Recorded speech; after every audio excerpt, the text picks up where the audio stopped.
Hello friends, இன்னைக்கு நம்ம வீடியோல என்ன பார்க்க போறோம்னா ஒரு காரசாரமான ஒரு பெப்பர் சிக்கன் எப்படி செய்யறதுன்னு தான் பார்க்க போறோம். இப்போ வாங்க நம்ம வீடியோக்குள்ள போலாம். பெப்பர் சிக்கனுக்கு ஒரு மெயினான இன்கிரீடியன்ட் மிளகு 1/2 டேபிள் ஸ்பூன், ஜீரகம் 1/2 டேபிள் ஸ்பூன்.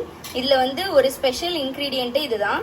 இதை நல்லா நம்ம வறுத்து பொடி பண்ணி ஆட் பண்றதுல தான் இருக்கு. இதோட டேஸ்ட் சூப்பரா இருக்கும். இந்த மாதிரி ஜீரகம் பொன்னிறமா வந்த பிற்பாடு நல்ல ஒரு ஸ்மெல் வரும். இந்த நேரத்துல நம்ம இதை ஆஃப் பண்ணிட்டு நல்லா பொடி பண்ணி எடுத்துக்கலாம். கொரன்னு அரைச்சு எடுத்துட்டா போதும், ரொம்ப மையா அரைக்க வேண்டாம். பெப்பர் சிக்கன் செய்யறதுக்காக ஒரு பாத்திரத்துல எண்ணெய் சூடு பண்ணிட்டேன்.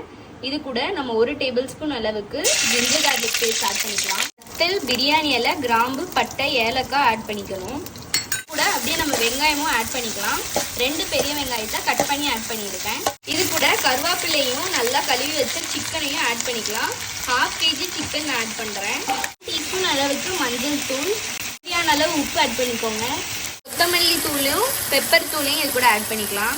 பெப்பர் சிக்கனை எல்லாத்தையும் நல்லா போட்ட பிற்பாடு கொஞ்சம் போல தண்ணி தெளித்து நம்ம மூடி போட்டு நல்லா வேக வச்சிடலாம். வெந்த பிற்பாடு நான் உங்களுக்கு காட்டுறேன். இந்த ரெசிபி உங்களுக்கு பிடிச்சிருந்துச்சுன்னா லைக் பண்ணுங்க, ஷேர் பண்ணுங்க, மறக்காம நம்ம சேனலை சப்ஸ்கிரைப் பண்ணுங்க.